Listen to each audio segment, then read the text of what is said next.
мавҷигул ғарибова модари ҷунайдулло худоёровро ба 2 соли ҳабси хонагӣ маҳкум карданд. сафари эмомалӣ раҳмон ба ӯзбекистон ва имзои ёддошти тафоҳум дар бораи фурӯши барқи нерӯгоҳи роғун ба ин кишвар.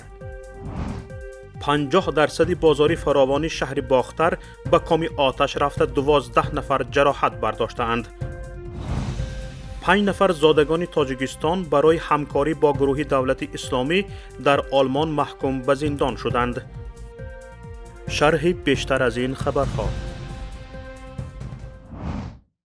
мавҷигул ғарибова модари ҷунайдулло ва фарҳод худоёровҳоро ки чанд моҳ аст дар як баҳси додгоҳӣ бо мақомоти ноҳияи лахш дасту панҷа нарм мекунад, додгоҳи ҳамин ноҳия бо моддаи 237 қисми 3 кодекси ҷиноятии ҷумҳурии тоҷикистон ба 2 соли ҳабси хонагӣ маҳкум кардааст. дар ин бора ҷунайдулло худоёров ба паём хабар дод. ҳамчунин алишери насриддинро ки ба гуфтаи худоёровҳо додарашон алиризо худоёровро ба қатл расонидааст, додгоҳ бо моддаи 237 қисми 1 кодекси ҷиноятии ҷумҳурии тоҷикистон гунаҳкор эътироф намуда ба маблағи 30 000 сомонӣ ҷарима маҳкум намудааст. мавҷигул ғарибова бо даъвои алишери насриддин ки гӯё ӯро латту кӯб кардааст ба додгоҳ кашида шуда буд.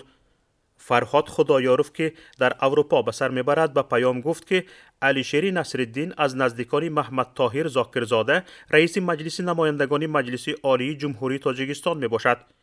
фарҳод мегӯяд сабти эътирофи синоҷони искандарро ки иқрор мекунад дар куштори алиризо алишери насриддин ҳам даст дошт, дар даст доранд ва ба додгоҳ пешниҳод кардаанд, аммо додгоҳ онро ба инобат нагирифтааст.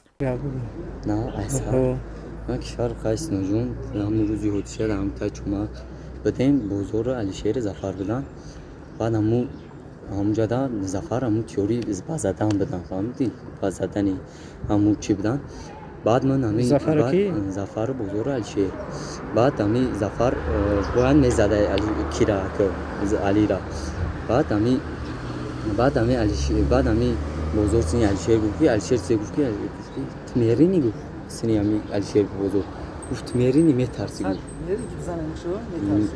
افی جشنه همونجا ویدیوی سیناجانی اسکندر رو با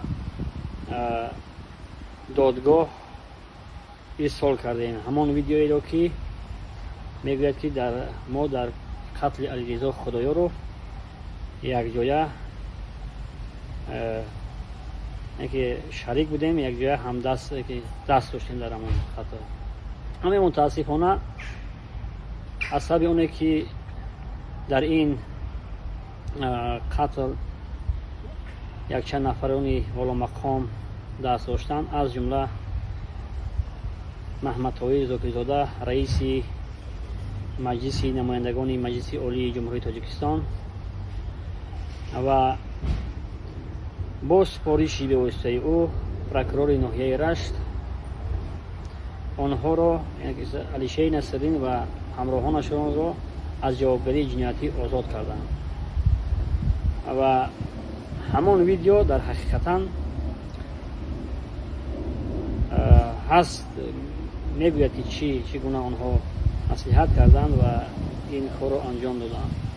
ولی خیلی متاسفیم که امروز در تاجیکستان دادرس و دادگاه‌ها که مستقل نیستند، وابسته و پایبند دیگر افراد هستند، افرادی والا مقام.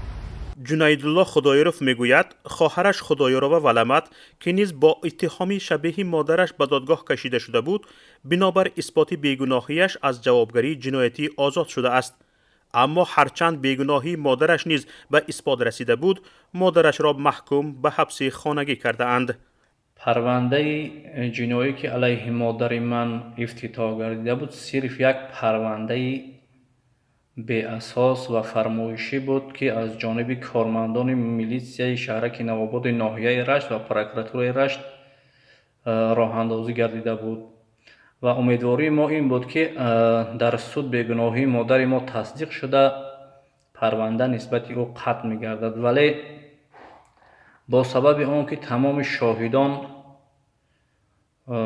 ҷиноят содир намудани модари манро рад карданд ва бегуноҳии модари ман дар мурофиаҳои судӣ ки 3 маротиба баргузор гардида буданд, اثبات خود را یافته بودند، ولی судя به همه این نگاه نکردن مادر ما را با 2 سال حبس شرطی محکوم نمود.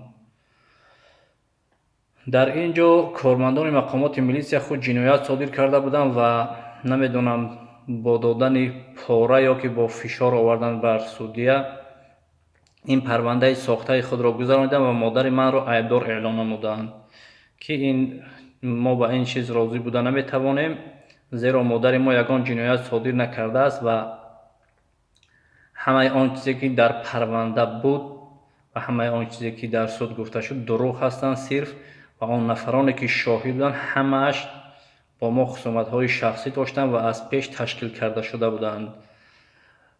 خلاصه کلام ما این کار رو این گونه نمیگذاریم و اول بر علیه آن نفرانی که این کار رو تشکیل کردند این پرونده ساخته را به عنوان رئیس جمهور و به دستگاه پرزیدنت و دیگر مقامات بالایی شکایت خواهیم برد و این چنین شکایت کاساسیونی به سودی بالایی خواهیم برد.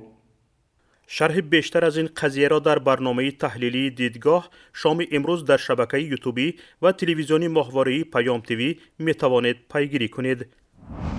امامعلی رحمان رئیس جمهوری تاجیکستان امروز 2 ایون با یک سفر رسمی راهی تاشکند شد. قرار است این سفر 2 روز ادامه کند و سندهای بین دو کشور امضا شوند. طبق اطلاع دفتر مطبوعاتی رئیس جمهور در این سفر امامعلی رحمان را معاون یکم سروزیر جمهوری تاجیکستان، وزیر کارهای خارجی، یاردمچی پرزیدنت جمهوری تاجیکستان آید به مسئله های رابطه های خارجی، وزیران انرژتیک و ذخیره های آب، کشاورزی، نقلیات، فرهنگ، صنعت و تکنولوژی های نو، رئیس کمیته دولتی سرمایه گذاری و اداره اموال دولتی، رئیس بانک ملی، پرزیدنت اکادمی ملی علم‌های تاجیکستان، سردار کارخانه واحدی دولتی راه آهن تاجیکستان، رئیس اتفاق تاجیک مطلوبات، رئیس ولایت سوخت و دیگر شخصان رسمی همراهی می‌کنند. در همین حال نشریه گزیت نقطه اوز با استناد به دفتر مطبوعاتی وزارت انرژتیک ازبکستان خبر داد که حکومت‌های ازبکستان و تاجیکستان در مورد صادرات نیروی برق که در تابستان سال جاری در نیروگاه برق آبی راغون تولید می‌شود یادداشت تفاهم امضا کردند. در حال حاضر به گفته جانب تاجیکستان روند مرحله به مرحله به استفاده دادن تمام اگریگات‌های نیروگاه راغون ادامه دارد. شرط‌ها، شیوه‌های انتقال نیروی برق، حجم و تعرفه‌ها در اساس سازشنامه علاهیده خرید نیروی برق که قرار است تا آخر سال جاری امضا شود بررسی خواهد شد. در نتیجه سوختار شبانه در بازار فراوان شهر باختر که گفته می شود 50% بازار را فرا گرفته است، 12 نفر جراحت برداشتند. وضع یکی از جراحت برداشتگان وزنین ارزیابی می شود. طبق اطلاعی ریاست آتش نشانی ریاست وزارت کارهای داخلی در ولایت ختلان به قسم نوبتداری این نهاد ساعت 22:20 یکم ایون از سوختار خبر رسیده است. ریاست آتش نشانی ریاست وزارت کارهای داخلی گفته است به جای حادثه بیش از 20 ماشین آتش نشانی را سفربر کرد که برای نشانیدن آتش ساعتها تلاش کرده اند. صاحبکاران بازار نیز تلاش کردند مال و کالای خود را نجات دهند، اما در قسمتی که آتش بزرگ شده بود کارمندان مقامات حفظ حقوق به صاحبکاران اجازه ورود نداده اند. سوختار در بخش‌های قالین فروشی، تلفن‌های موبیلی، دستگاه‌های الکترونی و متاع فروشی رخ داده است. سبب‌های سر زدن سوختار به طور رسمی اعلان نشده است. شاهدان گفته‌اند بالون‌های گازی مایع که آشخانه‌های بازار استفاده می‌کردند سبب سوختار شده اند. 5 نفر زادگان تاجیکستان را برای همکاری با گروه دولتی اسلامی داعش و تحریزی عملهای تروریستی دادگاه شهر دیوسلدورف آلمان به محکمه کشیده آنها را به زندان محکوم کرد. طور مرکزی مطبوعاتی دادگاه دیوسلدورف خبر می‌دهد شهروندان تاجیکستان که محکوم به جزا شدند از 25 تا 34 ساله بوده، مرافع دادگاهی آنها از 19 تا 31 می دوام کرده است. در خبر گفته شده است که در دایره آمادگی به جهاد مسلحانه گمانبران از ماه ژانویه سال 2019 در چت با یکی از پیشوایان دولت اسلامی در افغانستان رابطه داشته از لحاظ تبلیغاتی تعلیم گرفته اند. بنا به اطلاع منبع خبر حکم حالا مورد عمل قرار نگرفته، عیبدار شدگان می توانند به زینه تجدید نظر شکایت کنند. طوری که خبرگزاری داچ ویله اطلاع می‌دهد، این نفران برای دریافت پناهگاه به آلمان رفتند ولی نیمه ماه اپریل سال 2020 بازداشت شده‌اند. بنا به معلومات مقامات انتظامی، آنها سراول می‌خواستند به تاجیکستان رفته در عملهای مسلحانه ضد حکومتی در صف تروریستان داعش اشتراک می‌کنند. اما برنامه وحشت افکنی خود را دیگر نموده با آموزش امکانات و حمله به 2 پایگاه حربی ایالات متحده آمریکا در آلمان به قتل رسانیدن یک ایرانی به دین نصرانی گذشته و انتقادگر دین اسلام شروع کرده اند. این بود شرح مهمترین خبرهای روز. با ما باشید.